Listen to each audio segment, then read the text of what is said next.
llega a la consulta un paciente de tercera edad con anemia macrocítica y ya descartaste anemia megaloblástica, déficit de vitamina B12, déficit de ácido fólico.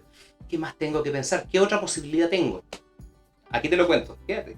Buenos días, mi nombre es Alexis Vidal, soy médico internista, doctor Semio aquí en nuestro canal, donde hoy día vamos a conversar sobre los síndromes mielodisplásicos. Para empezar, hablemos de una definición. Esto es un grupo de enfermedades que estamos hablando de clonales, propiamente de enfermedades clonales de la célula madre hematopoyética, caracterizado por citopenias. Y esto no solamente va a involucrar a los glóbulos rojos, también podemos tener displasias de una o más líneas celulares, generando las bicitopenias e incluso hasta pancitopenias. Vamos a tener una hematopoiesis ineficaz y un riesgo elevado incluso de que esto se transforme en una leucemia mieloide aguda.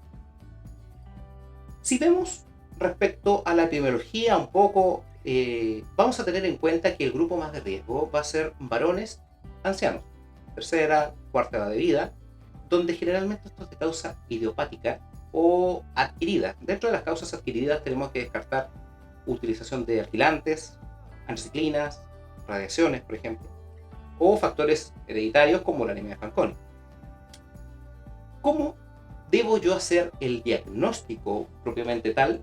Y bueno, para empezar tenemos que sospechar. Y si me llega un paciente, como yo ya leía conversando al ingreso del video, de tercera, cuarta edad, en el fondo varón, que no presenta una anemia, o una leucopenia, o una trombocitopenia, o incluso las tres, y ya descarté causas secundarias, me veo en la obligación de descartar también la posibilidad de un síndrome mielodisplásico o una mielodisplasia propiamente. Generalmente está dado por citopenias que no están explicadas, que no responden al tratamiento, o en anemias con exceso de hierro en sangre, un aumento de la saturación de la transferrina incluso. Clínicamente podemos tener visceromegalias o síntomas relacionados con las citopenias o exceso de hierro. Vamos a tener pacientes con un poco, puede llegar a presentar un poco de esplenomegalia. El paciente va a tener todos los cuadros de anemia, donde va a tener cefalea, cansancio, fatigabilidad fácil, en el fondo, como un síndrome anémico propiamente tal. El diagnóstico se hace principalmente por el aspirado de médula ósea y una biopsia también de hueso, donde con atención de hierro, propiamente tal. La médula ósea en general va a estar de carácter hipercelular, con displasias asociadas, y vamos a tener tres tipos, donde tenemos una displasia simple, una displasia bilineal o trilineal. Ahora, hay distintos tipos de clasificaciones propiamente tal de las mielodisplasias, donde estas clasificaciones tenemos, por ejemplo, de la FAB o de la OMS. Si veamos lo que es la de la FAB, estamos hablando de una anemia, podemos tener anemia refractaria simple, anemia refractaria con sideroblasto de anillo, anemia refractaria con exceso de blastos, anemia refractaria con exceso de blastos con transformación, o la leucemia mielomonocítica crónica. Si nos vemos a la otra clasificación de la OMS, podemos tener, por ejemplo, citopenias refractarias con displasia unilineal, anemia refractaria con sideroblastos unillados, las citopenias en fondo refractarias con exceso de blastos 1, anemia refractaria con exceso de blastos 2, un síndrome mielodisplásico inclasificable o un síndrome mielodisplásico asociado a la lesión del 5Q. Si nos vemos al tratamiento propiamente tal de esta enfermedad, el único tratamiento definitivo va a ser el trasplante alogénico de los precursores hematopoyéticos, y solo para pacientes que tienen menos de 60 años.